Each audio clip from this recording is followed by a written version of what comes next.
জনগণের মালিকানাটা দরকার। দেখেন এই অনির্বাচিত কিংবা ভুয়া নির্বাচিত সরকারগুলি কিভাবে আমাদের স্বার্থ বিলিয়ে দিয়েছে, এটা আমি এরশাদ সাহেবের সময় দেখেছি। উনি গঙ্গা নদীর পানিতে একটা গ্যারান্টি ক্লজ, এটা জিয়াউর রহমান সাহেবের সময়, BM আব্বাস সাহেব আমাদের পানি নেগোসিয়েটর ছিলেন, অত বড় পানি নেগোসিয়েটর আমরা কখনো পাইনি।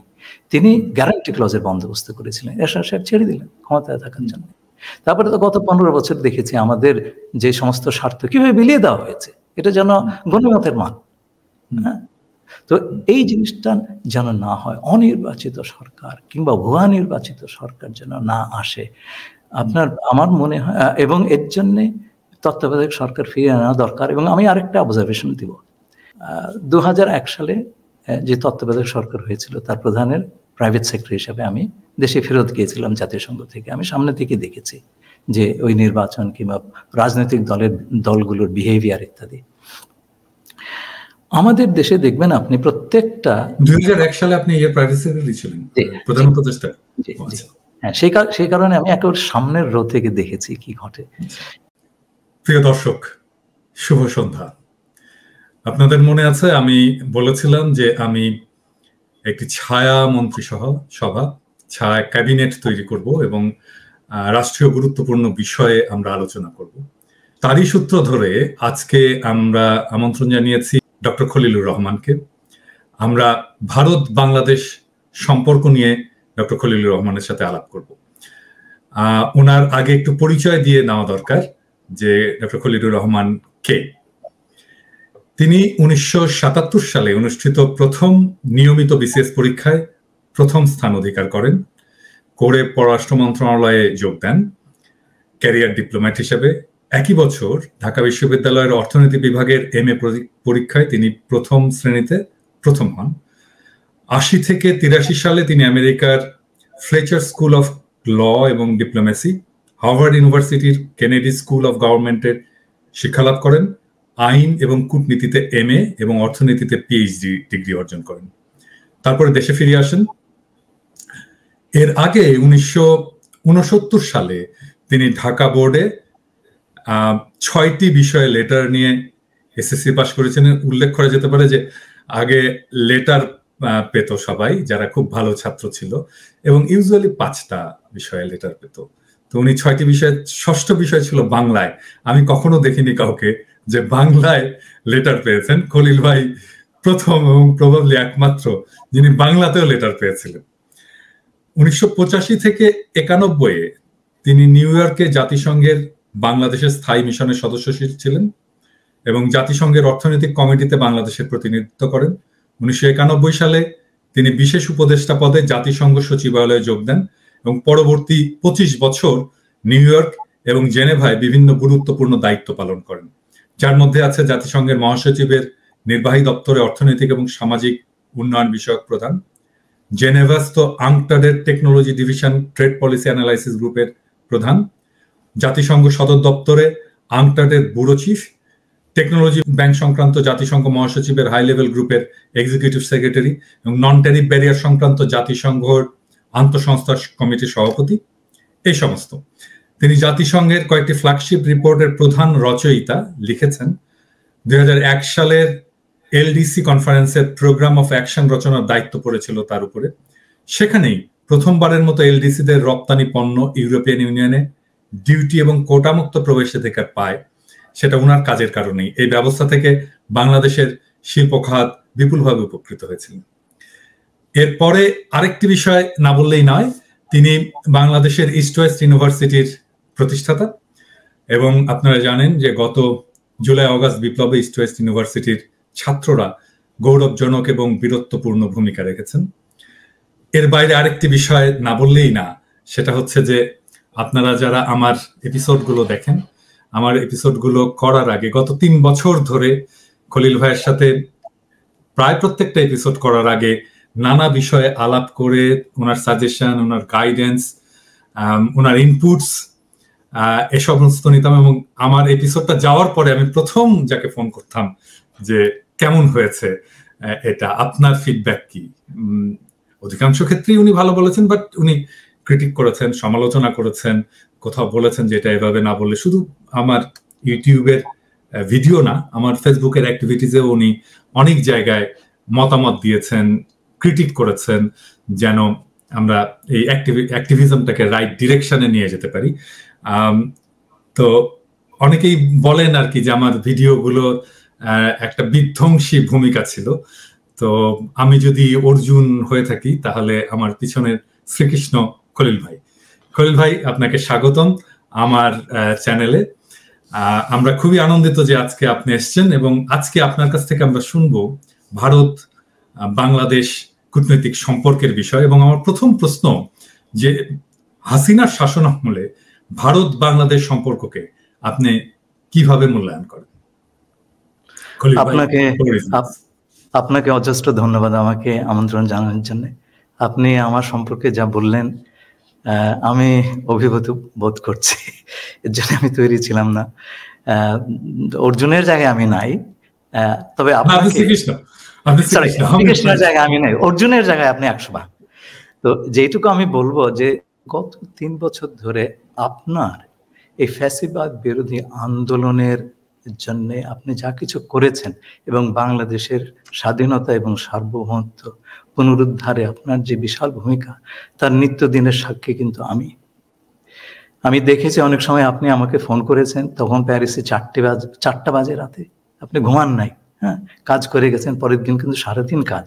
আর আপনার কাজ তো আমি জানি, এটা একটা অত্যন্ত গুরুত্বপূর্ণ কাজ করেন আপনি লরিয়াল কোম্পানিতে। অনেকেই বুঝবে না এই কাজের গুরুত্ব, বাট আই নো। আপনি আরেকটা কাজ করেছেন, সেটা হচ্ছে রাজনীতি থেকে শুরু করে কূটনীতি, অর্থনীতি ইত্যাদির জটিল বিষয় আপনি খুব প্রাঞ্জল ভাষায় ব্যাখ্যা করেছেন। সুনাগরিক হতে হলে, উত্তম নাগরিক হতে হলে, সচেতন নাগরিক হতে হলে এই জিনিসগুলো জানা, বোঝা, এগুলো আমাদের জন্য খুব প্রয়োজন। আপনি সেই হিসাবে একজন শিক্ষকের ভূমিকাও পালন করেছেন। তা এই আন্দোলনে, আপনার এই দীর্ঘ আন্দোলনে, যার সমাপ্তি ঘটেছে ছাত্র জনতার বৈপ্লবিক অভ্যুত্থানে, আপনার যে অদ্বিতীয় অবদান, অনবদ্য অবদান, সেটা ইতিহাসে স্বর্ণাক্ষরেই লেখা থাকবে। আপনার প্রশ্ন উত্তর দেওয়ার আগে এই আন্দোলনে যারা শহীদ হয়ে, বিনম্র শ্রদ্ধা, যারা নির্যাতিত এবং আহত হয়েছেন তাদের প্রতি জানাচ্ছে সহমর্মিতা, এবং সকল বিজয়ী বীরদেরকে জানাচ্ছি মোবারকবাদ। এর ভেতরে আমার ইউনিভার্সিটি, ওয়েস্ট ইউনিভার্সিটির, যার আমি একজন অন্যতম প্রতিষ্ঠাতা, তার ছাত্ররাও আছেন, আমি এর জন্য খুব গর্বিত বোধ করি। আপনার প্রশ্নে আসি। শেখ হাসিনার 15 বছর শাসনকালে বাংলাদেশের সাথে ভারতের যে সম্পর্কটা ছিল, সেটা কিন্তু স্বাভাবিক, সাধারণ অর্থে দুটো স্বাধীন দেশের ভেতরে দেওয়া নেওয়ার যে কূটনৈতিক সম্পর্ক, এটা সেরকম ছিল না। এটা ছিল শেখ হাসিনার সাথে ভারতের একটা বিশেষ বন্দোবস্ত। মোটা দাগে এইটাই ছিল এই সম্পর্কের প্রকৃতি। এবং এই সম্পর্কের টার্মস অফ এনগেজমেন্ট ছিল ভারত শেখ হাসিনার ক্ষমতায় থাকা নিশ্চিত করার সকল রকম চেষ্টা করবে, এবং শেখ হাসিনা তার বিনিময়ে ভারতের বিভিন্ন স্বার্থ দেখবেন, বিশেষ করে নিরাপত্তা স্বার্থ। শেখ হাসিনার একটা কথাতেই কিন্তু এই সম্পর্কের নির্যাসটা ফুটে উঠেছে। তিনি বলেছিলেন যে আমি ভারতকে যা দিয়েছি তা চিরকাল মনে রাখবে। তিনি কিন্তু বলেননি যে আমি ভারত থেকে যা এনেছি বাংলাদেশের মানুষ চিরদিন সেটা স্মরণে রাখবে। তিনি বলেননি যে আমি বাংলাদেশের সকল নদীর জন্য পানির ন্যায্য হিস্সা আদায় করে আনতে পেরেছি। তিনি বলেননি আমি সীমান্তে ফেলানি থেকে শুরু করে বাকি যারাই নিহত হয়েছেন সেই হত্যাকাণ্ডগুলো বন্ধ করে দিয়েছি। তিনি বলতে পারেননি আমি ভারতের বাজার খুলে দিয়েছি, যাতে করে খুলে দেওয়ার বন্দোবস্ত করেছি যাতে করে বাংলাদেশের পণ্য অবাধে ভারতে প্রবেশ করতে পারে। তিনি এগুলোর কিছুই বলতে পারেননি। তার কারণ হচ্ছে ওই যে বললাম টার্মস অফ এনগেজমেন্ট, তাতে এগুলো ছিল না যা দেবার। এবং সেই হিসাবে আমি বলবো যে শেখ হাসিনা এবং তার অনুসারীরা ভারতের স্বার্থের প্রতি অনুগত ছিলেন প্রধানত, এবং বাংলাদেশের স্বার্থ কার্যত তাদের কাছে গৌণ বলেই প্রতীয়মান হয়েছে। অন্তত এই সম্পর্কের ফলাফল থেকে আমরা সেই ধারণাই করতে পারি। এই সম্পর্কের সূচনা কংগ্রেসের আমলে। আমাদের মনে আছে 2014 সালের নির্বাচনের আগে 2013 সালের ডিসেম্বরে সম্ভবত ভারতের পররাষ্ট্র সচিব সুজাতা সিং ঢাকায় উড়ে এসেছিলেন।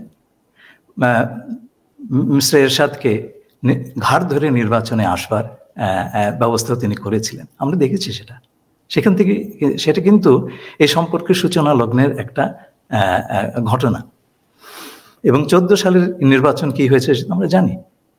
এরপরে আমরা দেখেছি গত নির্বাচনে কিভাবে প্রেসিডেন্ট বাইডেনের বাংলাদেশে গণতন্ত্র পুনঃপ্রতিষ্ঠার যে এজেন্ডা ছিল সেটাকে ভারত কিভাবে ভণ্ডুল করে দিয়েছে, এবং এই কাজটাই এই দামি নির্বাচনের পথটা প্রশস্ত করেছিল।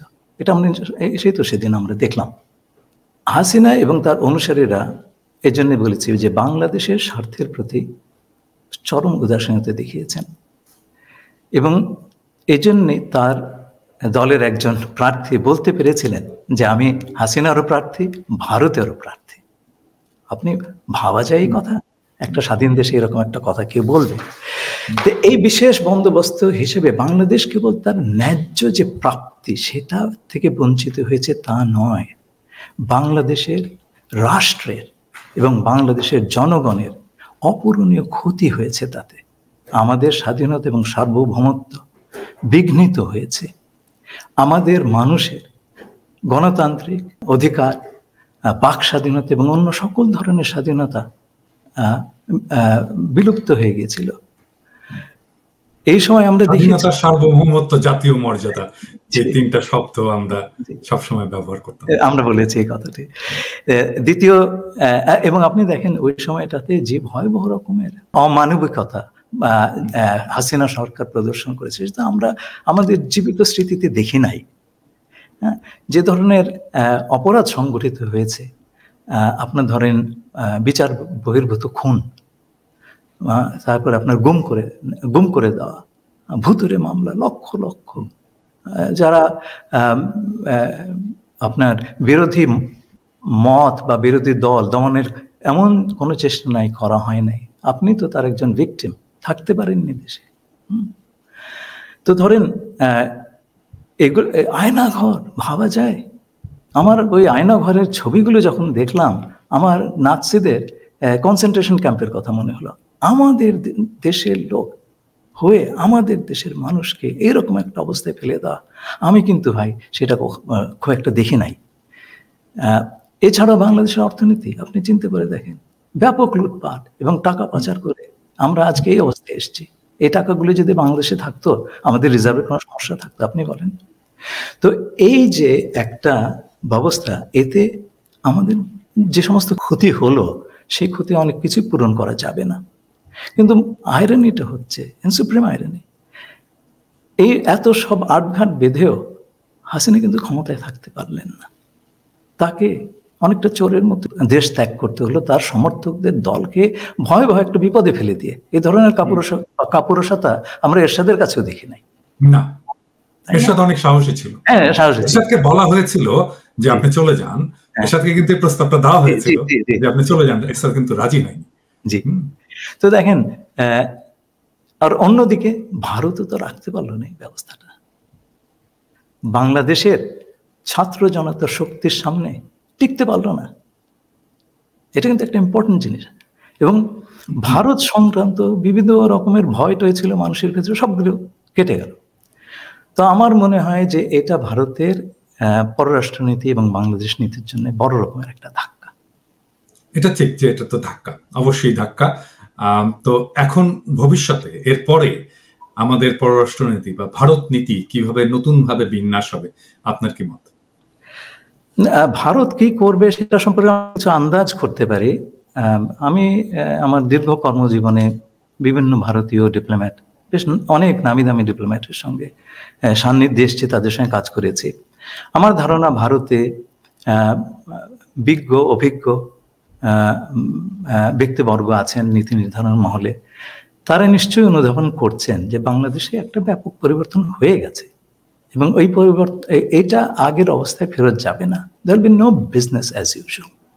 কিন্তু এই জিনিসটা তাৎক্ষণিকভাবে মেনে নেওয়াটা কিছু অসুবিধা আছে, কিন্তু অন্যদিকে মেনে না নিলে পরে একটা দীর্ঘমেয়াদে টেকসই প্রতিবেশী সুলভ সম্পর্ক তৈরি করার কাজটাও দীর্ঘতর হবে, দুষ্কর হবে, অন্যান্যরাও এর ভেতরে ঢুকে যাবে, কাজটা কষ্টকর হবে ভারতের জন্য। যেটা বললাম, ভারতের হাসিনার এই পতন ভারতের জন্য একটা নীতি বিপর্যয়। আমরা কংগ্রেসের আগে এটা শুরু হয়েছিল, কিন্তু এটা শেষটা হলো মিস্টার মোদির আমলে। যে কোনো সরকারের জন্য এই ধরনের একটা বিপর্যয় মেনে নেওয়া কঠিন, দেশের জনগণের জন্য মেনে নেওয়া কঠিন। এবং একটা জিনিস খেয়াল করবেন, মিস্টার মোদি কিন্তু এখন নিরঙ্কুশ ক্ষমতার অধিকারী না, তিনি একজন কোয়ালিশন সরকারের প্রধান। ভারতের কোয়ালিশন সরকারগুলোর আগে কি পরিণত হয়েছে আমরা তো জানতাম। তো এই জিনিসটা মেনে নেওয়া, বাংলাদেশের পরিবর্তন মেনে নেওয়া, বাংলাদেশের এই নীতি বিপর্যয় ভারতের, এটা মেনে নেওয়া তার জন্য রাজনৈতিকভাবে খুব সুখপ্রদ নাও হতে পারে। এর জন্য আমার ধারণা ভারতের এক ধরনের পরিকল্পিত অস্বীকৃতি বা ক্যালকুলেটেড ডিনায়াল সেটা চলছে। এটা শুরুটা কিন্তু আমরা আন্দোলনের সময় থেকেই দেখতে পেয়েছিলাম। আপনার খেয়াল আছে যে বাংলাদেশে নিযুক্ত ভারতের শীর্ষ ডিপ্লোম্যাটরা, সাবেক শীর্ষ ডিপ্লোম্যাটরা, অনেক অনলাইন অফলাইন কমেন্টেটররা যখন এই আন্দোলন একটা অপ্রতিরোধ চরিত্র ধারণ করল, তখন তারা সবাই সমস্যারে বলে এইটা সব মৌলবাদীদের কাজ, বাংলাদেশ জঙ্গিদের হাতে পড়ে যাচ্ছে এবং এটা আফগানিস্তান হবে ইত্যাদি ইত্যাদি। এগুলো হচ্ছে ক্যালকুলেটেড ডিনায়াল। এই জিনিসটা এখনো রাহুল গান্ধী এখনো বলেছে উগ্রপন্থার উত্থান হচ্ছে আমেরিকায়। তো এটা আমরাও শুনলাম, শুনে দুঃখও পেলাম। তবে এটা মানে ব্যাপারটা অবাক হওয়ার কিছু নাই, তাদের এক ধরনের ফোবিয়া আছে, তো এটা তো আমাদের বুঝতে হবে।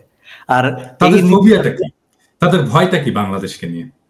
না, তাদের ভয়ের ব্যাপার তো না, এটা স্বার্থের ব্যাপার। আমি আসবো সেই জায়গাটাতে, স্বার্থের ব্যাপার।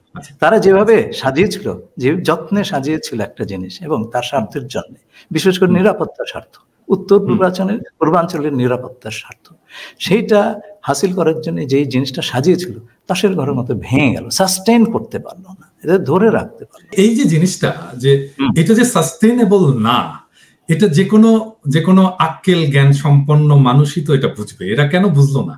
তাহলে এত পড়াশোনা, এত ডিপ্লোমেসি, এত কিছু শিখে লাভ হলো কি? জি ভাই, নিজের বাহাদুর আমি জারি করছি না। আপনার খেয়াল আছে 3টা বছর ধরে আমি এই এক কথাই বলেছি। হ্যাঁ, আপনি আমাকে জানতে চেয়েছেন প্রথমেই, ভাই এটা টিকবে? আমি বললাম না, এটা তো টিকার জিনিস না, আমি এরকম দেখি নাই তো, এগুলো হয় না।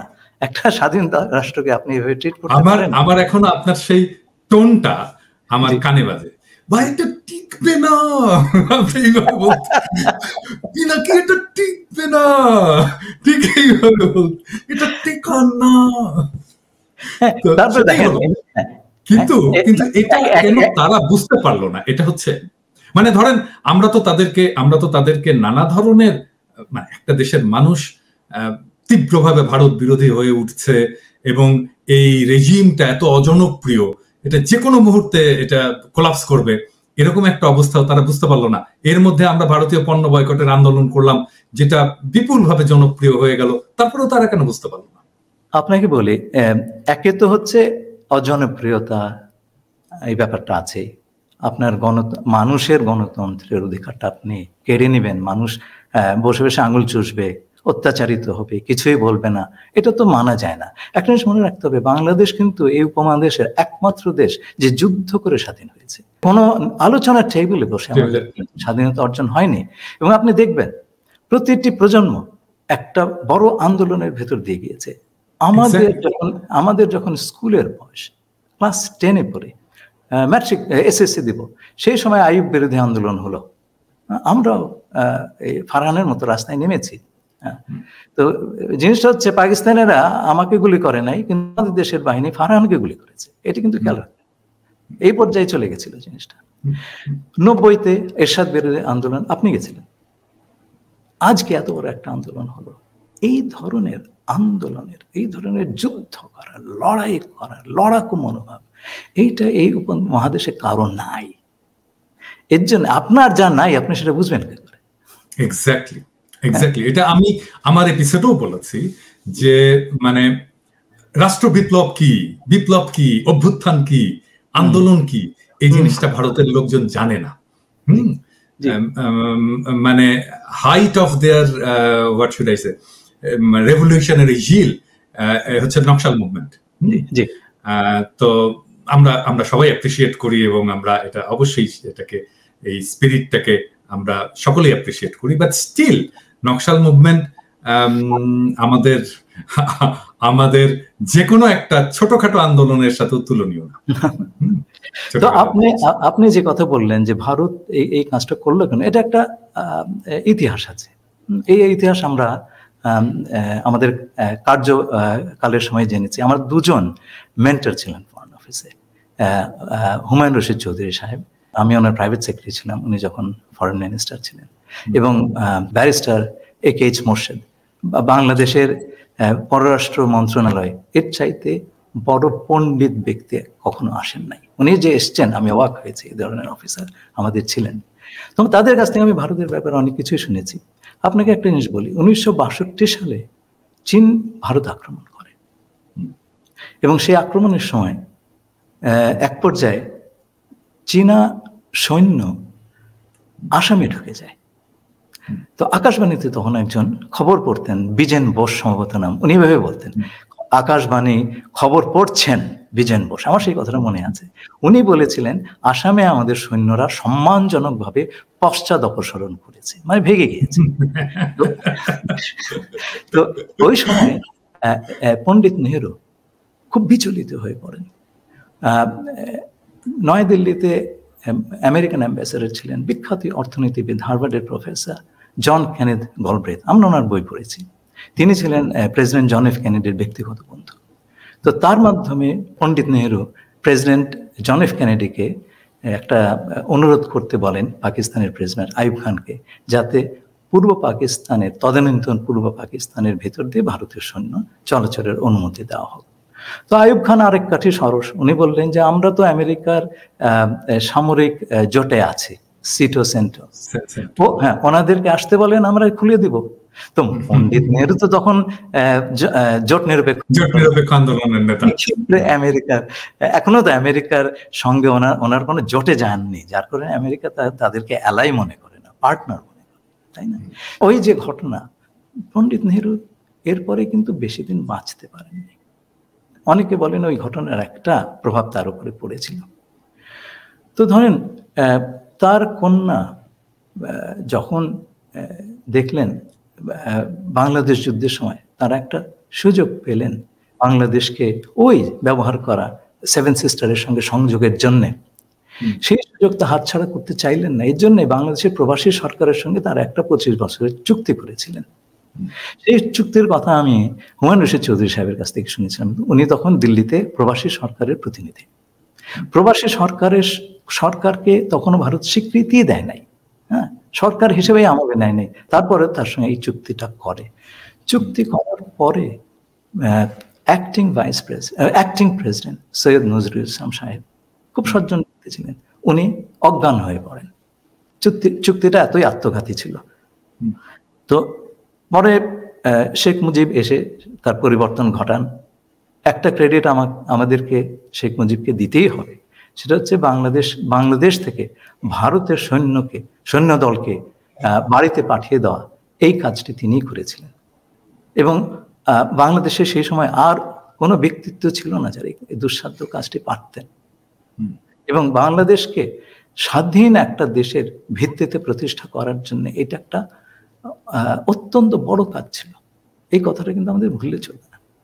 তো যাই হোক, এই যে বাংলাদেশের ভেতর দিয়ে একটা করিডোর পাওয়ার আকাঙ্ক্ষা, এটা কিন্তু ভারতের আজকের নয়, অনেক দিনেরই, সে 62 সাল থেকে এই কথাটা আমাদের বুঝতে হবে।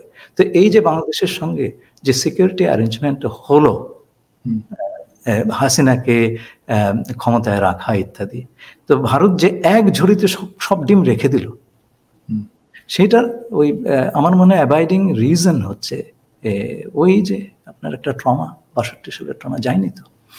তো এখন এই যে সাজালো জিনিসটা টিকলো না ভাই, টিকলো না, এবং ক্ষতি তো হলো বাংলাদেশের মানুষের সব ধরনের আস্থা বা আপনার বন্ধু ভাবাপন্নতা, ভারত সরকারের জনগণের কথা বলছি না, সেটা তো অনেকটাই নষ্ট হয়েছে।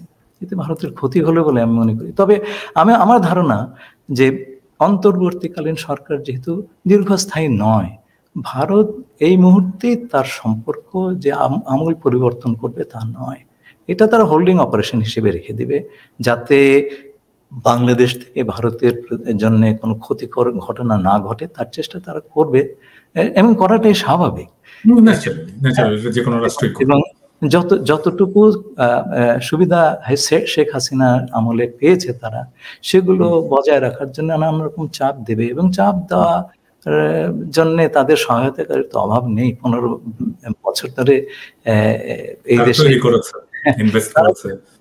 করেছে। এটা কত কিছু আছে, আমি কারো নাম বলবো না, কিন্তু সেটা আপনার অবজারভেশন, আমি এই বিষয়ে কমেন্ট করতে চাচ্ছি না। কিন্তু আমি যেটা বলবো সেটা হচ্ছে যে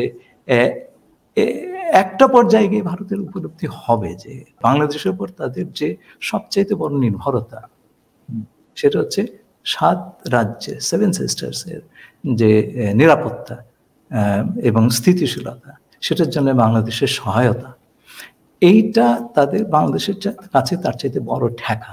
এই জিনিসটা করা বাংলাদেশকে বাদ দিয়ে খুব দুষ্কর এবং ব্যয় সাপেক্ষ।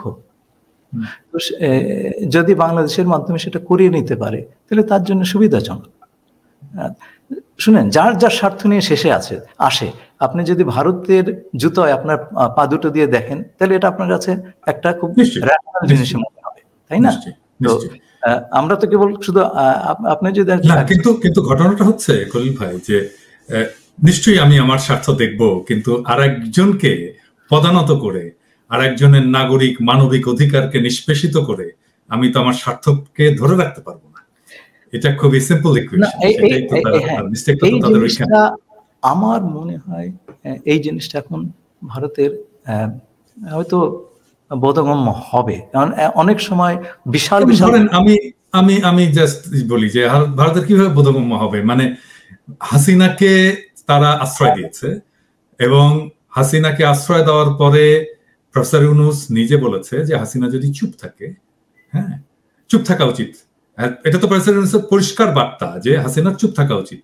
তারপরেও এই যে গতদিন তো দেখলেন যে একটা ফোন কল ফাঁস হয়েছে, আমি টুপ করে ঢুকে যাবো, আমি সীমান্তের কাছাকাছি আছি, আমি কাছাকাছি আছি, টুপ করে ঢুকে যাব। হ্যাঁ, তো এই সমস্ত কাজ করতে দিচ্ছে কেন ইন্ডিয়ান সরকার? কেন তাকে কথা বলতে দিচ্ছে? আমি যদি মনে করি যে তার প্রাণ বাঁচানোর জন্য তাকে আশ্রয় দিয়েছে, তাকে এই কাজগুলো কেন করতে দিচ্ছে? মানে হাসিনা কি ইন্ডিয়ার মাটিতে বসে বাংলাদেশে পলিটিক্স করবে? এটা কি ইন্ডিয়া চায়? সবগুলো পালাচ্ছে, কোথায় পালাচ্ছে? ইন্ডিয়া পালাচ্ছে। মানে আওয়ামী লীগের লোকজন যে পালিয়ে যাচ্ছে, কোথায় আশ্রয় পাচ্ছে? ইন্ডিয়ায় যাচ্ছে। যারা ধরা পড়ছে ইন্ডিয়ার বর্ডারে ধরা পড়ছে। বিপ্লব পালালো, কোথায় পালালো? ইন্ডিয়ায় পালালো, তাই না?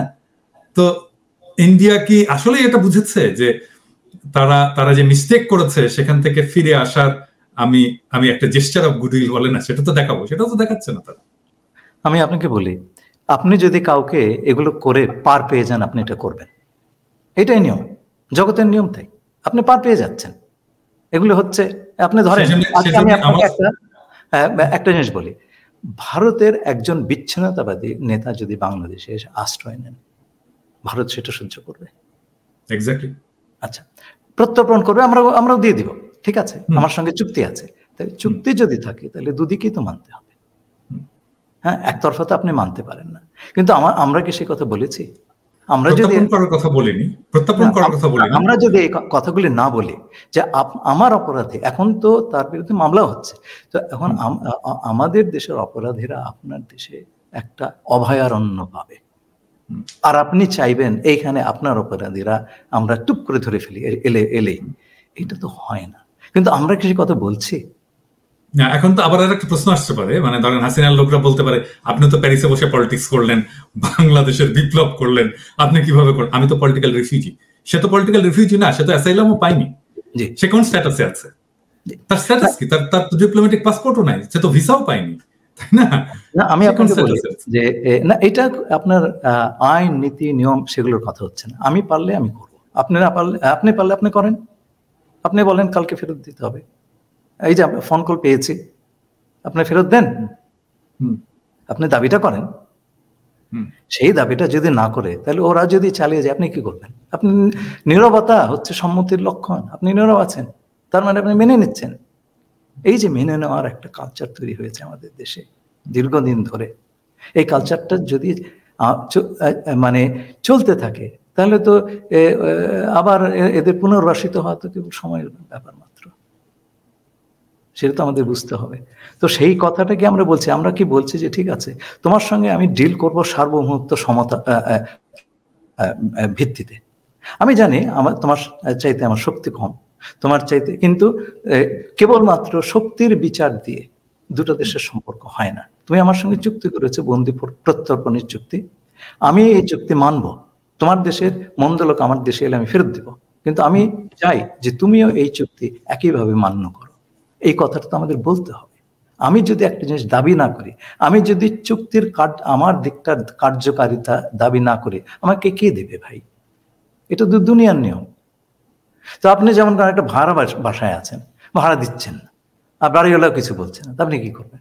ভাড়া দিবেন না, তাই না? না, এখন ধরেন আমরা এখন এই যে ভারতের সাথে আমাদের সম্পর্ক, আমরা সেটাকে কিভাবে পুনর্বিন্যাস করি? কেমন হবে এখন আমাদের ভারতের সাথে আমাদের সম্পর্ক? আচ্ছা, তো সেটা হচ্ছে যে কথাটা আপনাকে বললাম, যে আমাদের সঙ্গে ভারতের এই আলোকটা একটু শেষ করিনি। ভারত যেটা করবে সেটা হচ্ছে হোল্ডিং অপারেশনের, বেশি কিছু করবে বলে আমার মনে হয় না। বরঞ্চ দীর্ঘমেয়াদে আমাদের দেশের সঙ্গে সম্পর্ক স্থাপন করার জন্য তার রেশনাল কোর্স হবে, যারা আগামীতে ক্ষমতায় আসতে পারে বা একটা বড় রোল প্লে করতে পারে, তাদের সঙ্গে সম্পর্ক স্থাপন করা, যেটা চায়না অলরেডি শুরু করে দিয়েছে। তারপরে তাদের যারা অনুগত অনুসারী, যারা আপনার এখন ক্ষমতা থেকে ছিটকে পড়েছে, তাদেরকে পুনর্বাসন দেওয়া এবং ভবিষ্যতে ক্ষমতার কাছাকাছি নিয়ে আসা, এই ধরনের চেষ্টা করবে। এবং যে কোনো একটা দেশ অন্য দেশে তার বন্ধুভাবাপন্ন লোকজন ক্ষমতার কাছাকাছি থাকুক, সেটাই চায়, এটি তো স্বাভাবিক কথা, আমাদের সেটা বুঝতে হবে। কিন্তু আমরা যেটা চাই না সেটা হচ্ছে সে আগের ব্যবস্থা যেন ফিরে না আসে, এবং সেইটা ফিরে না আসার জন্যে সবচাইতে বড় বিষয় হচ্ছে আপনার একটা ওই বন্দোবস্তটার ধ্বংসস্তূপের উপরে একটা অটোনমাস ফরেন পলিসি তৈরি করা। আমি অটোনমাস বলছি বা স্বয়ং আত্মনির্ভরশীল বলছি, ইন্ডিপেন্ডেন্ট বলছি না, কারণ আজকালকার পরস্পর নির্ভরশীল পৃথিবীতে আপনি সম্পূর্ণভাবে ইন্ডিপেন্ডেন্ট কোনো একটা ফরেন পলিসি তৈরি করতে পারবেন না। এইটা একটা বড় চ্যালেঞ্জ আমাদের এই ইন্টারিম গভর্নমেন্টের সামনে। রাষ্ট্র সংস্কারের কাজটা সম্পূর্ণ হবে না যদি আপনি পররাষ্ট্র সম্পর্কের বিষয়টা সংস্কার না করেন। যেই জায়গায় চলে গিয়েছিল বাংলাদেশের ফরেন পলিসি বলে কিছু ছিল না, আপনাকে সেটা তো পুনরুদ্ধার করতে হবে, পুনর্নির্মাণ করতে হবে, এবং সেটা পুনর্নির্মাণ করতে হবে এমনভাবে যেটা আমাদের স্বার্থ সমুন্নত রাখে। আমি আসবো, কিন্তু তার আগে আমি আরো দুটো চ্যালেঞ্জের কথা বলে নিচ্ছি।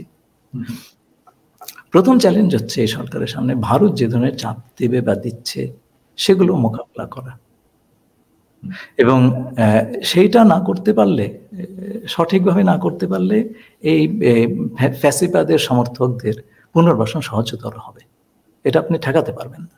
এবং তাহলে পরে এত মানুষ কেন শহীদ হলেন, রক্ত দিলেন, হ্যাঁ, আহত হলেন, চোখের অশ্রু। এমনকি দু একটা এক্সাম্পল দিতে পারেন যে যেখানে ভারত এর মধ্যে চাপ দিয়েছে এবং আমরা সাকসেসফুলি সেটাকে মোকাবেলা করতে পারিনি? দু একটা এক্সাম্পল। না, আমি বরঞ্চ বলবো সাকসেসফুলি যেটা মোকাবেলা করেছি। হ্যাঁ, যেমন আমাদের প্রধান উপদেষ্টা প্রফেসর ইউনূস দ্ব্যর্থহীনভাবে বলেছেন যে ভারত যে কাজটি করছে, যে বাংলাদেশে জঙ্গি উত্থান ইত্যাদি, এগুলো এক্সাজারেশন, হ্যাঁ, এগুলোর কোনো ভিত্তি নেই। হ্যাঁ, তো সেখানে উনি খুব জোরের সঙ্গে রিফিউট করেছেন। উনি হাসিনা সম্পর্কেও যথেষ্ট শক্ত ভাষায় বলেছেন ইটস টু আর্লি, এখনো এই বিষয়ে এক ধরনের কোনো জাজমেন্ট দেওয়া বা কোনো রায় দেওয়ার সময় আসেনি। আমাদের আরো আমি আজকে একটা এপিসোড রেডি করছিলাম, এই যে ধরেন রাহুল গান্ধীর যে বক্তব্য যে উনি বললেন যে বাংলাদেশে উগ্রপন্থার উত্থান হচ্ছে। এটার কিন্তু একটা রিবাটাল দিয়েছেন আমাদের পররাষ্ট্র উপদেষ্টা তহিদ সাহেব। উনি বলেছেন এটা সত্য নয়। হ্যাঁ, মানে আমার এটা শুনে খুবই মেজাজ খারাপ হয়েছে। মানে এটা তো কোনো শক্ত প্রতিবাদ হলো না। এটা সত্য নয় মানে কি? উনি কি ট্রাইব্যুনালে দাঁড়াইছেন আর রাহুল গান্ধী কি তাকে জেরা করতেছে যে বলবে আপনি কি এটা করেছেন? না, এটা সত্য নয়। এরকম করে কথা বলে, এরকম করে কথা বললে তো কোনোদিনই ভারতের সামনে শক্ত হয়ে শির দ্বারা উঁচু করে দাঁড়াতে পারবে না। মানে আমি যেটা বলি আর কি, আমি তো মেঠো ভাষায় কথা বলি, আপনি তো জানেন আর কি। আমি বলি যে ইন্ডিয়ার সাথে কুত্তার মতো ব্যবহার করতে হবে, খেউ খেউ করে কথা বলতে হবে। এটা না বললে ওরা ঠিক হবে না। সবসময় খেউ খেউ করে, হ্যাঁ, উগ্রভাবে, হ্যাঁ, এই কথাটা যদি না বলতে পারে, ওরকম ভদ্র মানুষ, এরকম পুতু ভাবে কথা বলা মানুষ, মানে একজন একদম খুব অ্যাগ্রেসিভ কাউকে লাগবে, একদম ধাও করে ধরবে। হ্যাঁ, কথা বললে খাও করে ধরবে। জয়শঙ্কর তো এরকম খাও খাও করে, তাই না? জয়শঙ্কর তো এরকমই খাও খাও করে, মানে ভদ্র ভাষায় করে কিন্তু খাও খাও করে। তো ওই রকম একজন লাগবে, ভেরি অ্যাগ্রেসিভ। তাছাড়া এই ইন্ডিয়ার এই ইয়েগুলোকে সামলানো যাবে না। ভাই আপনি এই যে এই কথাটি বললেন, শক্ত ভাষায় আপনি দেখেন না, আমি তো আমেরিকায় থাকি। আমেরিকা সবচেয়ে শক্তিশালী দেশ পৃথিবীতে, সে অর্থনীতি বলেন, সমরশক্তি বলেন। তো সেই দেশের পক্ষে খুব শক্ত ভাষায় কথা বলা সম্ভব। আমাদের সমস্যাটা কোথায় জানেন? 15 বছর ধরে আমরা এক ধরনের ভোকাবুলারি বা ভাষায় অভ্যস্ত হয়ে গেছে, যেমন বন্ধু দেশ, রাইট, এই ধরনের ভাষা, তাই না? আচ্ছা, এবং এক ধরনের ভারত ভীতির রেশ রয়ে গেছে, এখনো রয়ে গেছে বাংলাদেশে। হ্যাঁ হ্যাঁ, মনে করতো যে র মানে একেবারে জেমস বন্ড, রয়ের এজেন্ট মানে একজন জেমস বন্ড। হ্যাঁ, কিন্তু আমরা তো এইটা ভুলে যাচ্ছি কেন, যে এত সব জিনিস টিকলো না আমাদের ছাত্রদের সামনে, এটা তো ভুলে গেলে হবে না, তাই না? তো এর জন্য আমার মনে হয় যে কথাটাতে আমি একটু পরে আসবো, নতুন ফরেন পলিসির কথা আমি আসবো সেটাতে, কিন্তু আমি প্রথম যেই চ্যালেঞ্জের কথা বললাম, ভারতের চাপ, এই চাপ নেওয়াটা এবং খুব শক্তভাবে এই চাপ নেওয়াটা, এটা খুব প্রয়োজন। সেকেন্ডলি, ভারতের নীতি বিপর্যয়ের কারণে এক ধরনের কৌশলগত আপনার শূন্যতার সৃষ্টি হয়েছে, এবং এই শূন্যতার সুযোগ কিন্তু এখানকার সক্রিয় নানান ধরনের শক্তি বা স্বার্থ, স্থানীয় বা বিদেশি, তারা নেওয়ার চেষ্টা করবে। আমরা কি এই ব্যাপারে সচেতন আছি? আমরা বুঝতে পারছি কি এই যারা এই বাংলাদেশে নিজের স্বার্থ হাসিলের জন্য বর্ষি ফেলছেন, তারা কি আমাদের স্বার্থের বিরুদ্ধে কাজ করছেন? আমরা কি একটা ফুটন্ত কড়াই থেকে জ্বলন্ত চুলায় পড়ে যাব? এই বিষয়গুলি কেউ ভাবছেন? আমাদের যে অবস্থার উদ্ভব ঘটছে, বিশেষ করে আমাদের আশেপাশের অঞ্চলের অস্থিতিশীলতার কারণে যে পরিস্থিতিতে আমরা পড়েছি, সেই পরিস্থিতি ভেতরে যদি এই ধরনের স্বার্থ বাংলাদেশে এই ধরনের শক্তি ঢুকে যায়, সেটা মোকাবেলা করার পূর্ব অভিজ্ঞতা বা ইনস্টিটিউশনাল ক্যাপিটাল, আমাদের ভাগ্য ভালো, আমরা একটা নির্বাচন করে, আমরা বলতে হবে সরকার একটা নির্বাচন করে সসম্মানে স্থান ত্যাগ করতে পেরেছিল। আপনি এক জায়গায় ঢুকলেন, তার চাইতে বড় জিনিস হচ্ছে আপনি সম্মান সহ বেরিয়ে যেতে পারলেন কিনা, সেই কাজটা সম্ভব হয়েছিল। তো ধরেন এই যে প্রত্যেকটা তত্ত্বাবধায়ক সরকারের সময় আপনি দেখবেন আগের সরকারটা ফেল করে গেছে, তারা পাশ করতে পারে নির্বাচন। কারণটা কি জানেন? আমার ধারণা 5 বছর লম্বা সময়, প্রথম 2 বছর তারা যে সমস্ত ওয়াদা করেছিল সেগুলো পালন করার চেষ্টা করে, তারপরে মাঝপথে পথ হারিয়ে ফেলে, নানান রকম দুষ্কর্মে নেমে পড়ে। 5 বছরের বদলে আমেরিকার মতন 4 বছরের নির্বাচন হলে, তাহলে পরে দেখবেন আপনি 2 বছর ঠিক মতন কাজ করছে, তারপর তো নির্বাচন এসে যাচ্ছে পরবর্তী 2 বছর, তখন ওই ক্ষমতা হারানোর ভয়টা খুব থাকবে। এবং আমার মনে হয় আমি 4-5টা নির্বাচনে এই 4 বছর মেয়াদী সরকার দরকার হবে, যাতে করে মানুষ তার ইচ্ছা মতো সরকার প্রতিষ্ঠা করতে পারে, এবং সরকার যদি দুষ্কর্ম করে তাকে চটজলদি ফেলে দেওয়ার একটা গণতান্ত্রিক ব্যবস্থা তার হাতে থাকে। তো যেটা হচ্ছে জনগণের কর্তৃত্ব নিশ্চিত করা। এই জনগণই কিন্তু এই হাসিনার সঙ্গে ভারতের বন্দোবস্তকে আপনার উৎখাত করেছিল। এই জনগণকে অন্য কেউ পারে নাই ভাই। তো সুতরাং এই জনগণকে বাদ দিয়ে আপনি পররাষ্ট্রনীতি করবেন, টিকবে না তো। আপনি দেশ বিক্রি করে দিবেন।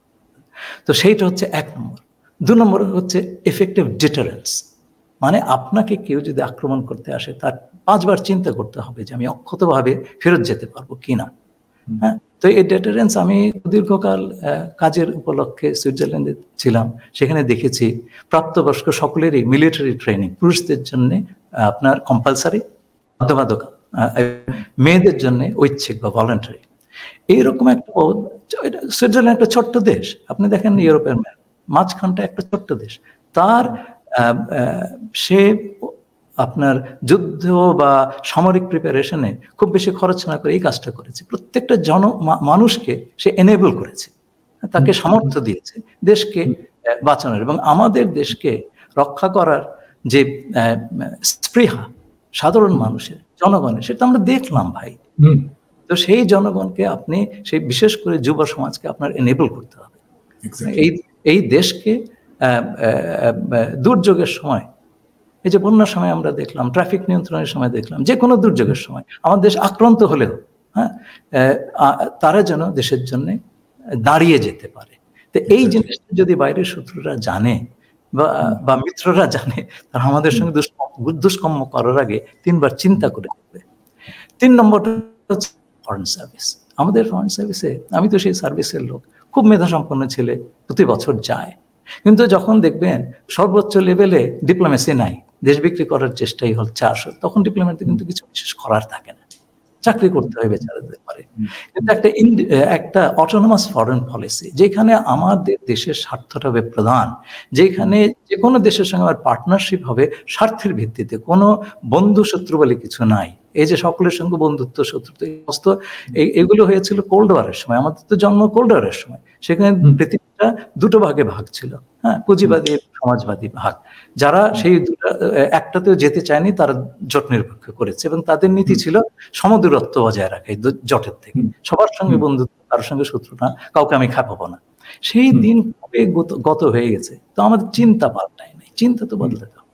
এখন হচ্ছে যে আপনার স্বার্থগত নৈকট্য, আমি যেটাকে একটা সাম্প্রতিক নিবন্ধে বলেছি ভ্যারিয়েবল জিওমেট্রি। যার সঙ্গে আমার স্বার্থের ব্যাপার আছে তার সঙ্গে আমি কাজ করব, তার সঙ্গে আমার স্বার্থের নৈকট্য থাকবে। আর যার সঙ্গে আমার স্বার্থের বিরোধ হবে তার সঙ্গে স্বার্থগত দূরত্ব থাকবে। আমাদের সকল কিছুই হবে আমাদের জাতীয় স্বার্থকে সর্বোচ্চ আদায় করা। এর বাইরে ফরেন পলিসি আর কোনো কিছু, সব দেশে তাই করছে আজকাল, তা এর বাইরে আর কোনো কথা নাই। তো এই জিনিসটা একটা মানে নতুন কাডর অফ ডিপ্লোমেসি, এক্সিস্টিং যারা আছে তাদেরকে তো এই জিনিসগুলি আত্মস্থ করতে হবে। সেজন্য যদি সর্বোচ্চ পর্যায় থেকে আমাদের একটা অটোনমাস ফরেন পলিসি, আত্মনির্ভর ফরেন পলিসির প্রতি আনুগত্য, কমিটমেন্ট, হ্যাঁ, এবং সবসময়কার প্রচেষ্টা থাকে, তাহলে পরে কিন্তু এই জিনিসটা সাকসেসফুল হতে পারে। তো আমি আমাদের ফরেন সার্ভিসের কলিগদের নিয়ে খুবই গর্ববোধ করি, তাদের সঙ্গে আমি কাজ করেছি, আমারই অনুজ সকলে। আমি মনে করি যে ওই রকম একটা পলিসি যদি তাদের হাতে দেওয়া হয়, they will be able to implement it very very well. আরেকটা জিনিস আমাদের মনে রাখতে হবে যে আমাদের দেশে একটা বদ নজির হয়ে গেছে যে বিভিন্ন মন্ত্রণালয় নিজের ডিপ্লোমেসি করে।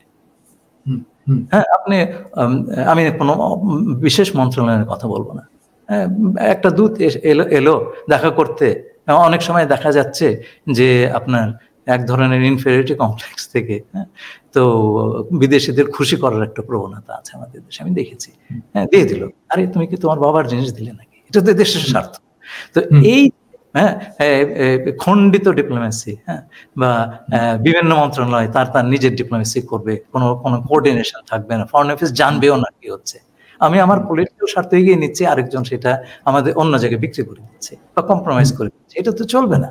তো এই একটা সমন্বিত মেকানিজম দরকার। সেই মেকানিজমটা আমরা তৈরি করিনি কখনো, যে আমাদের ফরেন পলিসি সেটা আপনার কূটনৈতিক হোক, রাজনৈতিক হোক, অর্থনৈতিক হোক, কমার্শিয়াল হোক, হ্যাঁ, যেটাই হোক, সামরিক কূটনীতি হোক, সামরিক কূটনীতি তো কেবলমাত্র জেনারেল সাহেবরা চালাবেন তা তো নয়, it's part of overall diplomacy. Connect করতে হবে তো সবগুলিকে। তো এই যে সমন্বয়, এই সমন্বয়ের কোনো বন্দোবস্ত বাংলাদেশে পর্যন্ত করা হয়নি। এখন আমার মনে হয় এই কাজটাও এই সরকার করে যেতে পারে একটু নতুন মেকানিজম, যাতে করে আমরা এই যে আজকে বিভিন্ন শক্তি বিভিন্নভাবে বাংলাদেশে ঢুকে পড়ছে, এখন যদি সকল আপনার প্রধান প্রধান স্তম্ভ সরকারের, যেমন সামরিক বাহিনী কিংবা ধরেন ফরেন অফিস কিংবা হোম মিনিস্ট্রি, তারা যদি একসঙ্গে বসে এই জিনিসটা বোঝার চেষ্টা করে, তাহলে তার ইফেক্টিভনেস অনেক বেশি হবে। খণ্ডিতভাবে এটা তো হবে না ভাই, হয়তো কাজটাই হবে না। তো এই জিনিসটা আমাদের বুঝবার সময় হয়েছে এবং এই কাজটা করবার সময় হয়েছে। আচ্ছা, ইফেক্টিভ ডিটারেন্স বলে আপনি বললেন যে বাধ্যতামূলক সামরিক ট্রেনিং, যেটা আমরা অনেকেই প্রমোট করছি, বলছি, সেটা তো আছেই। আর অন্য কিছু কেউ বলতে চান না, আমি জানি না কেউ বলতে চান না কেন। মানে ধরেন আমার মিলিটারি মাইট নিয়ে আমি কেন বলবো না, আমার মিলিটারি মাইট কেমন হতে পারে। হ্যাঁ, যেমন আমি আমার একটা এপিসোডে বলেছি যে আমাদের লং রেঞ্জ মিসাইল লাগবে, এমন রেঞ্জের মিসাইল লাগবে যেই মিসাইলটা দিল্লিতে আঘাত আনতে পারে। মানে ডেফিনেটলি আমি তো আমার উপরে আক্রমণ করলে আমি যেন ওখানে মারতে পারি, সেই ব্যবস্থাটা যেন আমার থাকে। তো এটা কি হতে পারে না মানে এফেক্টিভ ডিটারেন্স? আমি জানি আপনি ডিপ্লোম্যাট, আপনি এইভাবে কথা বলবেন কিনা, বাট কিন্তু সাধারণ মানুষের বোঝার উপযোগী করে তো এটা বলতে হয়। আমি যে কথাটা বলবো যে এগুলো তো ডিটেইলের ব্যাপার, আমি যে কথাটা বলবো যে আমাদের এমন কিছু করা উচিত, এমন পর্যায়ে করা উচিত যাতে আমাদের পর আঘাত করার আগে কেউ আঘাত করার 50 বার চিন্তা করে যে এটা সামাল দিতে পারবো কিনা। সেটা আপনি নানান ভাবেই করতে পারেন, কিন্তু আমার ধারণা সেটা হচ্ছে আমাদের দেশের মানুষ যদি আমাদের প্রতিরক্ষায় বিপুলভাবে অংশগ্রহণ করে, সেটা যে কোনো মিসাইলের চাইতে অনেক বেশি ইফেক্টিভ। তা তো বলি। আচ্ছা, এর বাইরেও আমরা কি কোনো আঞ্চলিক সামরিক জোট তৈরির পথে অগ্রসর হতে পারি? না, এটা আমি বলবো এটা ঠিক নয়। আমাদের এটাও আমি বলতে ভুলে গেছি, বলা দরকার ছিল যে আমাদের যে ইন্দো প্যাসিফিক অঞ্চলে যে ডেভেলপমেন্টগুলি হচ্ছে, আমরা কিন্তু একটা ইন্ডিপেন্ডেন্ট অ্যাক্টর হিসেবে আবির্ভূত হতে পারি, কারো লেজু হওয়ার দরকার নেই। আমাদের সেই শক্তিটা আছে, আমরা বুঝতে পারছি না আমাদের কি শক্তি আছে, কিন্তু আমাদের ছাত্র জনতা শক্তিটা দেখিয়ে দিয়েছে আমাদের কাছে। আমরা যদি সেটা বুঝতে না পারি, আত্মস্থ না করতে পারি, সেটা তো আমাদের দোষ। হ্যাঁ, তো সেই শক্তি আমাদের আছে তো ভাই। এবং আমি মনে করি যে কোনো জোটে যাওয়া তো দরকার নাই। আমি কেন কোনো জোটে যাব? আমি ওই যে এই বিষয়ে আমি একটা নিবন্ধ লিখেছিলাম, সিটোর আপনার জোটে পাকিস্তান ছিল, সেইটা ভয় তো ইন্ডিয়া দেখায়, মানে সে তো তার মিলিটারি মাইটের ভয়টা দেখায়, তাই না? তাহলে কি আপনার না, এখানে আমাদের সমস্ত রকম দেশের থেকে প্রাপ্তি আছে। আমার চীনের কাছ থেকেও প্রাপ্তি আছে, পশ্চিমের কাছ থেকেও প্রাপ্তি আছে। আমার সবচেয়ে বড় মার্কেট হচ্ছে পশ্চিম।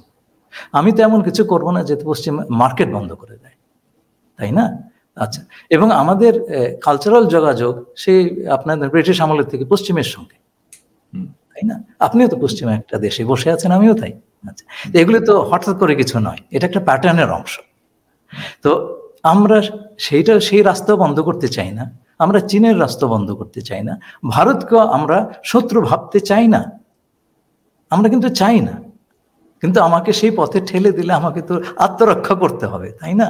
তো সুতরাং আত্মরক্ষার বন্দোবস্ত, আমরা কারোর সঙ্গে যুদ্ধে যাব না। সেই কারণে আমি মনে করি যে দূরবর্তী কাউকে আঘাত করা ইত্যাদি এগুলোর চাইতে আমার ধারণা মানুষকে যদি বাংলাদেশের যুব সম্প্রদায়কে যদি আমরা এনেবল করে দিই, সমর্থ করে দিই দেশকে ডিফেন্ড করার জন্য, তাহলে পরে এটার কার্যকারিতা অনেক বেশি হবে। কোনো জোটে যাওয়ার দরকার নাই, জোটরাই আমাদের কাছে আসবে তো। বাংলাদেশের মিলিটারি ট্রেনিংটা কি খুব এক্সপেন্সিভ? মানে এটা আমরা কেন করিনি এতদিন, বা এখনো কেন চিন্তা করছি না? শুনেন, দেশ বাঁচানো বেশি বড় প্রায়োরিটি না মিলিটারি এক্সপেন্ডিচার বড় প্রায়োরিটি? আপনি আজকে আমি আপনাকে বলি, দেশে যে দুর্নীতি হয়েছে সেটা যদি আপনি অর্ধেকটা কমায় দিতে পারেন, আপনি বহু বছর ধরে মানুষকে ট্রেনিং দিতে পারবেন, তাই না? আপনি হিসেব করে দেখেন, যদি ধরেন 100 কোটি টাকা বিলিয়ন ডলার পাচার হয়ে গেছে রাফলি, বা 80 বিলিয়ন ডলার, তার যদি 1/4 1/5 যদি আপনি 1/10 যদি দেয়, আপনি চিন্তা করে দেখেন কত বছর আপনি ট্রেনিং দিতে পারবেন। খরচের কথা আমি ভাবছি না, সেটা সম্ভব, এবং এই খরচটা বাংলাদেশের জনগণ দেবে। আমরা কি শেষ প্রশ্নে যাব যে আমরা কিভাবে আমাদের ফরেন পলিসিটাকে সাজাবো আগামীতে? সেই কথাগুলো বললাম। প্রথম কথাই হচ্ছে যে আপনি আরেকটা প্রশ্ন বলেছিলেন যে আপনি আবার ফিরে আসবেন ওই প্রসঙ্গে। হ্যাঁ, না ওইটাই যে আমাদের ফরেন পলিসি নতুন করে সাজানোর বিষয়টা। তো কিছু কথা আমি বললাম। প্রথম জিনিসটা হচ্ছে আমাদের একটা অটোনমাস ফরেন পলিসি তৈরি করতে হলে আমাদের ফরেন পলিসি কি হওয়া দরকার, হ্যাঁ, সেটা নির্ধারণ করতে হবে। সেটার মাপকাঠি হবে আমাদের স্বার্থ। আমাদের স্বার্থের বাইরে কোনো কথা নাই। স্বার্থের যার সঙ্গে আছে আমি তার সঙ্গে আছি, হ্যাঁ, সেটা স্বার্থগত নৈকট্য যেটা আমি বললাম। যার সঙ্গে স্বার্থ নাই বা যে আমার সঙ্গে বৈরী মনোভাব করবে তার সঙ্গে আলাদা ব্যবস্থা। আচ্ছা, এইটা এক। জনগণের সম্পৃক্ততা এবং মালিকানা, সেটাও আমি বললাম। 3 নম্বর হচ্ছে আমাদের ফরেন সার্ভিসটাকে শক্ত করে সাজানো। এটা অলরেডি খুব ভালো ভালো ছেলে মেয়ে আছে, আমাদের উপাদানটা আছে।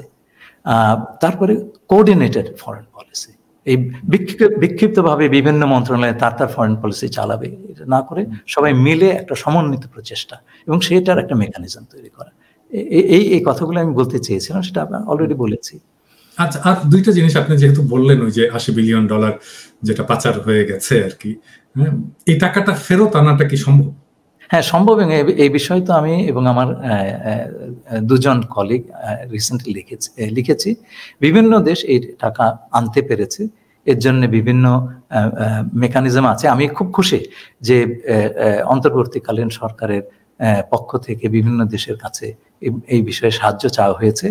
এই অর্থগুলো আইডেন্টিফাই করা খুব কঠিন কাজ নয়, এবং শুধু অর্থ নয়, বিভিন্ন জায়গায় প্রপার্টি করা হয়েছে, এগুলি আইডেন্টিফাই করা অসুবিধা নয়। কিন্তু কাজটা শুরু করে দিয়ে যেতে হবে। এটা দীর্ঘকালীন কাজ এবং এটা চালিয়ে যেতে হবে। আমার তো মনে হয় যে এইটার জন্য সরকার একটা বিশেষ টাস্ক ফোর্স তৈরি করুক। নানান রকম কমিশন তো করলো, আমরা যদি এই যা চলে গেছে তার একটা অংশ আনতে পারি, তাও সেটা তো আনা হলে তো দেশের টাকা ভাই, আমাদের টাকা তো এভাবে চুরি করে নিয়ে যাবে, আমি হাত গুটিয়ে বসে থাকবো, তা তো হয় না। অনেক কিছুর মধ্যে এটা একটা বড় ইম্পর্টেন্ট জায়গা। বিভিন্ন রকম মেকানিজম আছে, জাতিসংঘ, ওয়ার্ল্ড ব্যাংকের মেকানিজম আছে। সুইজারল্যান্ড আফ্রিকার একটা দেশকে বিরাট একটা অংশের টাকা ফেরত দিয়েছে। এখন সুইস ব্যাংকে অনেক বিশাল পরিমাণ টাকা গেছে বলে আমরা জানি। তো আমরা তাদের সঙ্গে যদি আলাপ করি, হ্যাঁ, ব্রিটেনে এক মন্ত্রীর $1 বিলিয়ন সম্পত্তি, তো এটা তো আইডেন্টিফায়েবল। এমনকি সামিট গ্রুপের যে সম্পদ আছে সিঙ্গাপুরে, সেটাও তো বোধহয় ফেরত আনা সম্ভব। হ্যাঁ, কিন্তু কথা হচ্ছে যে এটা হচ্ছে একটা আইনি প্রক্রিয়া। সেটা শুরু করার জন্য তো আপনাকে প্রথম পদক্ষেপগুলি নিতে হবে। সেজন্য এই জিনিসটার জন্য দেরি করার দরকার নেই, কোনো কমিশনের রিপোর্টের জন্য বসে থাকার দরকার নেই। ইমিডিয়েটলি একটা টাস্ক ফোর্স করে দরকার। সরকার তো কিছু ব্যবস্থা নিচ্ছে, সেই ব্যবস্থা যাতে একটা সমন্বিতভাবে হয় এবং এটা যেন দীর্ঘমেয়াদে একটা জীবন পায়। আমার ফাইনাল কোশ্চেন, আমার শেষ দিকে চলে এসেছি। গতকালকে প্রফেসর ইউনূস জাতির উদ্দেশ্যে বক্তব্য দিয়েছেন এবং উনি এই গত 1 মাসে কি কি অ্যাচিভ করেছেন সেটার একটা ফিরিস্তিও দিয়েছেন। এই লাইটে আপনি কিভাবে গত 1 মাসের বাংলাদেশের ফরেন পলিসি ধরেন, ফরেন পলিসির অ্যাক্টিভিটিসকে আপনি মূল্যায়ন করবেন? আচ্ছা, 3টে কথা বলবো। প্রথম কথা হচ্ছে যে আপনি একটা কথা বলেছেন রিসেন্টলি যে এই সরকার 1 মাসে কোনো ভুল করে নাই, তাই না? সুতরাং সেটা একটা ভালো জিনিস, শুভ সূচনা বলতে পারি। মেজর ভুল করেনি, আমি এটা আচ্ছা, দ্বিতীয় জিনিসটা হচ্ছে সরকারটা এখনো সংহত হয় নাই। 15 বছর ধরে যে জিনিস চলছে, আপনি তো 15 সপ্তাহ দিবেন তাকে, তাই না? তো সেই সময়টা তো তাকে দেওয়া দরকার। তা নাহলে পরে আমি জানি আকাঙ্ক্ষা আমাদের অনেক গগনচুম্বী, কিন্তু সেটার জন্য আমাদের তো একটু সময় দিতে হবে। এবং 15 সপ্তাহের পরে যদি আমি দেখি যে এটা এখনো ভুল দিকে আছে, তখন তো আমাদের দাঁড়িয়ে বলতে হবে এটা সঠিক দিকে যাচ্ছে না। আপনি শ্যাডো ক্যাবিনেট করে যে কাজটা করছেন, ভুলটা ধরিয়ে দিচ্ছেন, এটা কাউকে করতে হবে। হ্যাঁ, দেশে বিভিন্ন লোক বিভিন্ন ধান্দায় আছে, আপনার তো সেই ধান্দা নাই। হ্যাঁ, তো আপনি এই যে সরকার, আমার একটা ধান্দা আছে, দেশটা ভালোভাবে, না সেটাই বলছি আমি, ব্যক্তিগত ধান্দা ফিরে না আসুক না, ধান্দা কথাটা তো খুব সদর্থে ব্যবহৃত হয় না, সেই জন্য এটা আমার একটা টেকনিক আছে, বুঝছেন? এটা আমি বলি আমার ক্ষুদ্র ভ্রাতাদেরকে বলি, মানে আমাকে অনেকে বলে যে আপনি তো ধান্দাবাজ, হ্যাঁ, আপনি তো চোর, আপনি তো অমুক, আমি সবকিছু মেনে নিই, হ্যাঁ ভাই ঠিক বলে আমি ওইটার একটা পজিটিভ মিনিং দাঁড় করাই আর কি। হ্যাঁ, তো আপনি তো সুযোগ সন্ধানী, তো এই সমস্ত যখন বলে তখন ওইটার একটা পজিটিভ মিনিং দাঁড় করা, ওইটাকে ব্যাখ্যা করি। তাছাড়া তো উপায় নাই, কারণ বাংলাদেশে যেভাবে আমরা আমাদের ভোকাবুলারি তৈরি করেছি এবং এক্সপেকটেশন তৈরি করেছি, সেটা হচ্ছে যে আপনাকে ঋষি হতে হবে, ঋষিতুল্য মানুষ হতে হবে, এবং আপনার কোনো এটা আমাদেরকে বলতেন, আমাদের রাজনীতির মারা গেছেন ভদ্রলোক, খুবই স্নেহ করতেন, কমিউনিস্ট পার্টির রাজশাহীর নেতা ছিলেন, রাজশাহী ইউনিভার্সিটির টিচার ছিলেন, নাসের ভাই। উনি হচ্ছেন কবি রফিকের ছোট ভাই। তো উনি আমাদেরকে এটা শেখাতেন আর কি। উনি বলছিলেন যে বুঝছো, যে বাংলাদেশের মানুষ রাজনীতি করতে আসলে তখন মনে করবে যে এই লোকটা ঋষি, এর কোনো দোষ ত্রুটি নাই, একেবারে পয়গম্বর, ওর হাগামতাও নাই। ওই রকম আর কি। তো এই যে নেগেটিভ মিনিং দিয়ে মানুষকে থামিয়ে দেওয়ার চেষ্টা করা, ওইটাকে একটু রিডিফাইন করা এবং এই অ্যাপ্রোচটাকে চেঞ্জ করার জন্য আমি বলি আর কি। যাই হোক, বলেন প্লিজ। প্রথম কথা হচ্ছে তারা বড় ধরনের ভুল করেন নাই। আর আমি 15 সপ্তাহ সময় দেব। আমি খুব খুশি হলাম প্রফেসর ইউনূসের একটা কথা শুনে, যে আমাদের অধৈর্য হওয়া দরকার। হ্যাঁ, অধৈর্য হওয়া দরকার, অধৈর্য হব। আচ্ছা, খুব ভালো লাগলো শুনে। তো আপনারা অধৈর্য হবেন না এটা আমি বলবো না, সেই হ্যাঁ। তো যাই হোক, ওনার ডিটারমিনেশন যে কতটুকু, তার একটু আমি টের পেয়েছিলাম বহুকাল আগে। আমি তখন নিউ ইয়র্কে বাংলাদেশ মিশনে উনি এসেছিলেন, তো আমার উপর দায়িত্ব পড়লো ওনাকে এয়ারপোর্টে পৌঁছে দিতে। তো ওনার 1988-89 ঘটনা। তো ওনার প্রায় 1-1.5 ঘন্টা গাড়িতে নিরবচ্ছিন্ন সময় পাওয়ার সৌভাগ্য তো একটা বড় ভাগ্য। তো তখন উনি একটা কথা বলেছিলেন। ঢাকা বিশ্ববিদ্যালয়ের কমার্স ডিপার্টমেন্টের এক অধ্যাপক ছিলেন, আব্দুল্লাহ ফারুক সম্ভবত নাম। উনি একসময় পরিকল্পনা কমিশনের সদস্য হয়েছিলেন। উনি প্রফেসর ইউনূস আমাকে বললেন, আমি খুব দুঃখ পেলাম। উনি বললেন গ্রামীণ ব্যাংকের মতন ইনিশিয়েটিভ এগুলো বুদবুদের মতো হাওয়ায় মিলিয়ে যাবে। তো বললেন যে বললেন এই কাজ মর্মটাই তো বুঝতে পারছে না। আমি যে গ্রামীণ ব্যাংক ধরেছি, আমি কি ছাড়ব? আমি কখনোই গ্রামীণ ব্যাংক ছাড়বো না। দেখেন, উনি কখনো ছাড়েন নাই, ওনাকে ছাড়ানো হয়েছে। এই যে কমিটমেন্ট, লেগে থাকা, উনি লেগে থাকবেন, এটা আমি নিঃসন্দেহ উনি লেগে থাকবেন। কথা হচ্ছে যে আমরা কি লেগে থাকবো কিনা, তাই না? তো ওই যে ম্যানেজমেন্ট স্টাইল, আমি তো ওনার কাজ করছি আপনি জানেন, তো ওনার যে ম্যানেজমেন্ট স্টাইল এটা ইউনিক, কোয়াইট ইউনিক। এটা ওনার সাথে যারা কাজ না করেছে এটা বুঝতে পারবে না। এবং আমি যখন উনি কথা বলেন, মানে কোন একটা প্রসেসের কথা বলেন, উনি যে এটা কিভাবে বলছেন এবং এই কাজটা কিভাবে করবেন, এটা আমি তখন বুঝতে পারি। মানে উনি বিটুইন দ্য লাইনস আমি পড়ে ফেলতে পারি। ধরেন আমি একটা এক্সাম্পল দিই, যে ছাত্রদের সাথে মিট করলেন না, উনি বললেন না যে মাসে অন্তত একটা করে চিঠি দিও। হ্যাঁ, তো আমি তখন এটার সাথে কানেক্ট করলাম। আমি তো ওনার হেলথ প্রোগ্রামের কোঅর্ডিনেটর ছিলাম। তো এই বিভিন্ন স্বাস্থ্য কেন্দ্র থেকে মাসিক প্রতিবেদন একটা করে পাঠাতে হতো আর কি। এইটা প্রফেসর ইউনূস নিজে পড়তেন, প্রত্যেকটা নিজে পড়তেন, আমি তো কম্পাইল করতাম, করে ওনাকে পাঠাতাম। হ্যাঁ, এবং শুধু তাই না, তখন স্বাস্থ্যকেন্দ্র তো কম ছিল, তো সেটা তো উনি পড়তেনই। এমনকি উনি সিলেক্ট করে বিভিন্ন গ্রামীণ ব্যাংকের যে ব্রাঞ্চ গুলো আছে, ওই ব্রাঞ্চ ম্যানেজার যে রিপোর্টটা পাঠাতো মাসিক প্রতিবেদন, এবং একটা ধরেন 10 পৃষ্ঠার ধরে সেটা উনি পড়তেন, পড়ে নোট দিতেন। হ্যাঁ, এটা কোয়াইট ইউনিক। এটা এই ম্যানেজমেন্ট স্টাইল আমি কোথাও দেখিনি। ওই চিঠি লিখো, একটা করে চিঠি লিখো, অনেকে বলছেন যে একটা করে চিঠি লিখো, উনি পড়বেন, উনি এটা পড়বেন, এবং এটা আমি জানি উনি এটা পড়বেন। হ্যাঁ, উনি কাজটা এভাবেই করেন। সেজন্য আমি কেউ যখন বলে, আমি তখন বলি যে আপনি ইমেল করেন না কেন, ওনাকে জানান, প্রফেসর ইউনূসকে জানান, উনি এটা দেখবেন, পড়বেন। আমি আপনাকে বলি, আমরা অভ্যস্ত হয়ে গেছি সেই ব্রিটিশ আমলের কলোনিয়াল ঔপনিবেশিক আপনার শাসন পদ্ধতিতে। খুব একটা বদলায় নাই, কিন্তু বাংলাদেশ, ভারত, পাকিস্তান কোথাও বদলায় নাই। সেই মান্দাতার আমলের সিআরপিসি দিয়ে দেশ চলছে।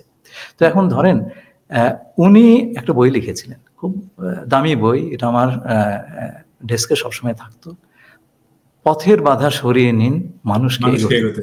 হ্যাঁ, এই এক কথাতে উনি আমাদের সরকারের প্রকৃতির কথা বলে দিয়েছিলেন। ঔপনিবেশিক আমলের সবচাইতে বড় দিকটা ছিল পথের বাধা, মানুষকে এগোতে দিত না। তো ওনার আমলে আমি এইটুকু আশা করব যে সরকারের যে কর্মপদ্ধতি সেটা কিছুটা পরিবর্তন হলেও হবে, সরকার কিছুটা গণমুখী হবে, সরকার মানুষের কাছাকাছি পৌঁছানোর চেষ্টাটা করবে। উনি যদি সেইটা দিয়ে যেতে পারেন, আমাদের প্রত্যাশা তো অনেক, তাই না? কিন্তু এইটুকু যদি দিয়ে যেতে পারেন, মানে দেশের ওপরে মানুষের মালিকানার প্রতিষ্ঠা করা, সেইটার কাজটা যদি কিছুটা এগিয়ে নিতে পারেন, আমি বলবো উনি 1000% সাকসেসফুল, 100% না, 1000% সাকসেসফুল। এবং আমাদের খুবই সৌভাগ্য, আমি এখানে থাকি আমেরিকাতে, আমি জানি সারা দুনিয়াতে ওনার সুনামের কথা। আমরা এমন একটা লোক পেয়েছিলাম, ওনার বিরুদ্ধে কেউ যদি বাইরে থেকে কিছু করতে চায়, সুবিধা করতে পারবে না। এটা আমাদের জন্য বড় রক্ষা কবচ। সুতরাং আমি মনে করি ওনাকে সব ধরনের সহায়তা করা উচিত, উনি যাতে সফল হন, হ্যাঁ, ওনার যাতে টিকে থাকতে অসুবিধা না হয়, এমন কিছু আমরা যাতে না করি যে ওনার চলে যেতে হয়। হ্যাঁ, তো এইটা আমাদের নিশ্চিত করতে হবে। না, আমরা হয় কি যে আমি তো আবার বলেছি, ঘোষণা দিয়েই তো বলেছি যে আমি বিরোধী দলের দায়িত্ব পালন করব, এবং আমি তো ক্রিটিসিজমও করি। হ্যাঁ, তো আবার অনেকে মনে করে যে আমি যে এখন ক্রিটিসিজম করছি, আমি কি এই সরকারের বিরুদ্ধে, আমি কি প্রফেসর ইউনূসের বিরুদ্ধে। এরকম আজকে সকালে আমার এক বন্ধু ফোন করলো, হ্যাঁ, যে ফোন করে বললো যে কি অবস্থা, কোথায় যাচ্ছে। আমি ওকে এক বাক্যে বললাম, ভালো দিকে যাচ্ছে এবং ভালো দিকে যাবে। আমি যতই ক্রিটিসিজম করি না কেন, ক্রিটিসিজমটার লক্ষ্যটা হচ্ছে যে আর কেউ যেন না করে ক্রিটিসিজমটা, হ্যাঁ, এবং সরকার যেন সঠিক রাস্তায় থাকে, যে রাস্তায়। এই 7.5 মিনিটের আলাপের সময় তো আমরা সেই কথাটাই দুজনে আমরা আলাপ করেছি যে অন্য কারো হাতে এই বেসামাল সমালোচনার ভারটা দেওয়া যাবে না, একটা গঠনমূলক সমালোচনা। এবং এর মাধ্যমে একটা দৃষ্টান্ত উপস্থাপন করা হচ্ছে যে এই ধরনের সমালোচনা সম্ভব। হ্যাঁ, সরকারকে গালাগালি না করে, তার যে আপনার গালাগালির লাইসেন্স আছে, আমার নাই।